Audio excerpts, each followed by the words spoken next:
She was Britain's longest reigning monarch, the one constant in a country that changed so much over so many decades.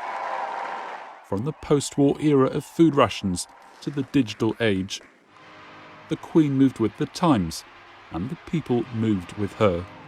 As popular in the 50s as she was well over 50 years later. Through crises inside and outside her family, public support and affection towards her rarely, if ever, wavered. A monarch admired for her longevity and sense of duty, with her beloved husband by her side, and as a widow queen.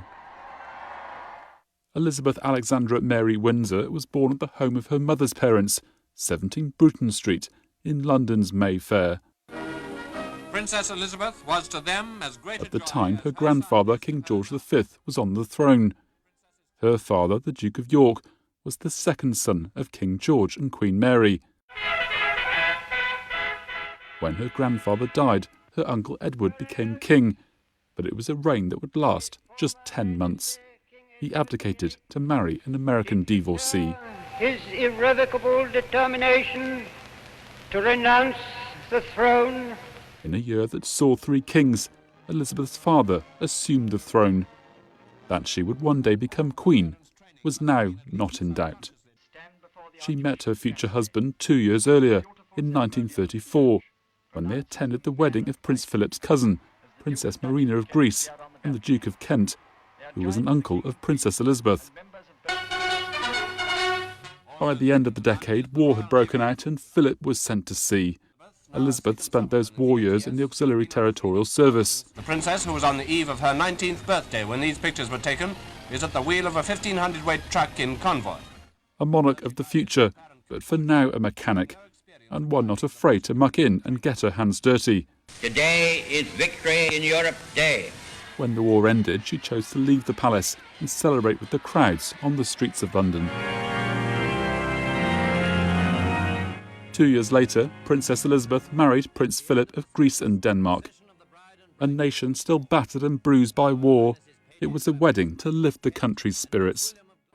In 1949, Charles became the first of 4 children, soon followed by Anne.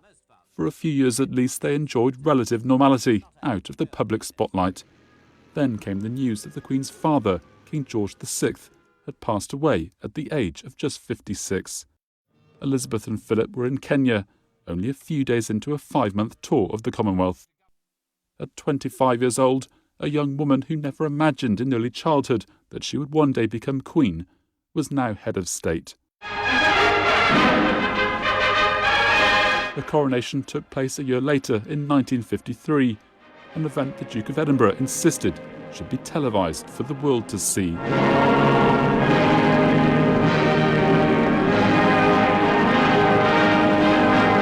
In the 60s, Andrew and Edward completed the family. The Queen is said to have worried about her children, like any mother. And on her silver wedding anniversary in 1972, she spoke lovingly about what her family meant to her. Now that we have reached this milestone in our lives, we can see how immensely lucky we have been. Or perhaps fortunate might be a better word. We had the good fortune to grow up in happy and united families. Though the Queen and the Duke's marriage was a lasting success, the same could not be said of their children's. In 1992, Prince Andrew and Sarah Ferguson separated. Princess Anne and Mark Phillips divorced. Then Charles and Diana separated. And a major fire engulfed a large part of Windsor Castle. Little wonder then that she didn't consider her 40th year as Queen to be the happiest of her reign. 1992 is not a year on which I shall look back with undiluted pleasure. It has turned out to be an annus horribilis. But worse was sadly to come in 1997, when Princess Diana was killed in that Paris car crash. The outpouring of emotion from the public was like nothing this country had ever seen before.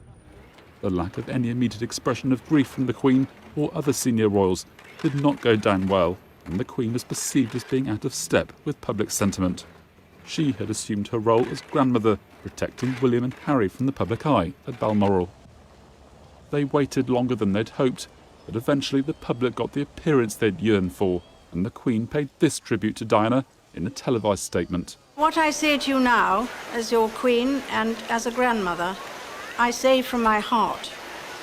She was an exceptional and gifted human being.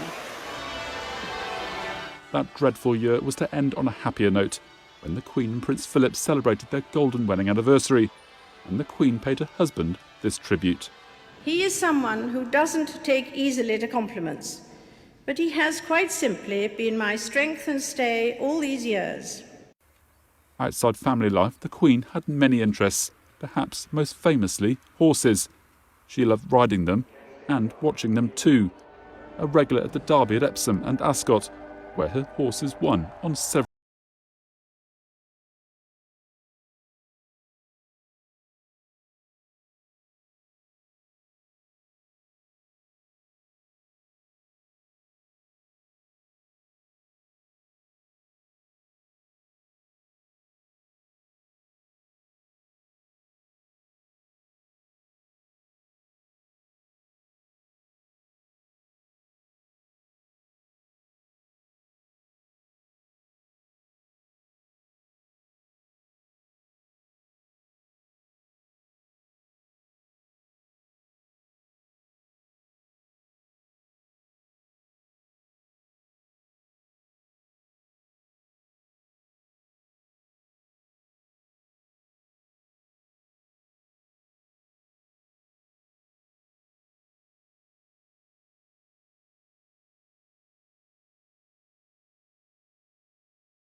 ill thrashed out that left Harry with rather less than he might have hoped.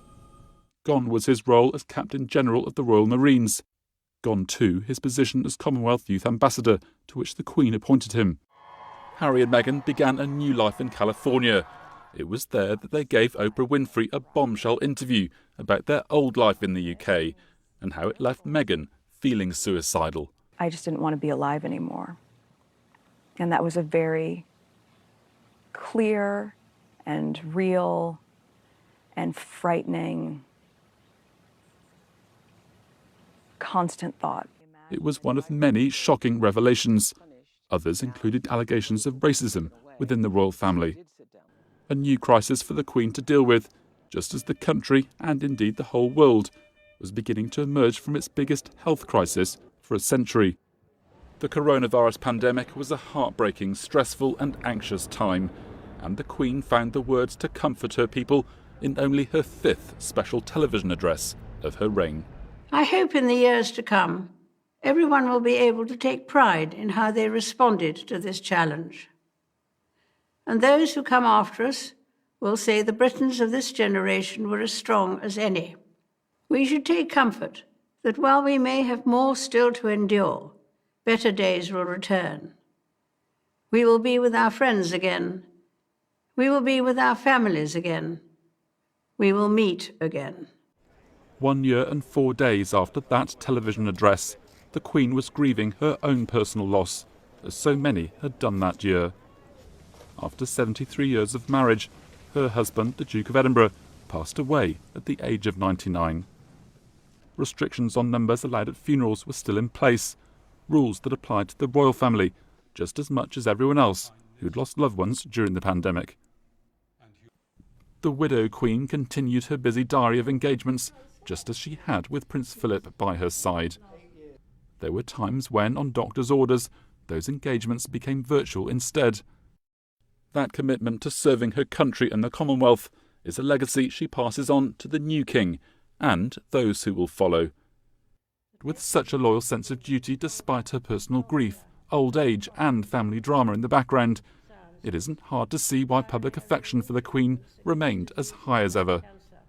This was a duty she did not choose, a destiny which befell her at the age of just 10, a monarch through times of so much change, and one whose reign is unlikely to be surpassed any time soon.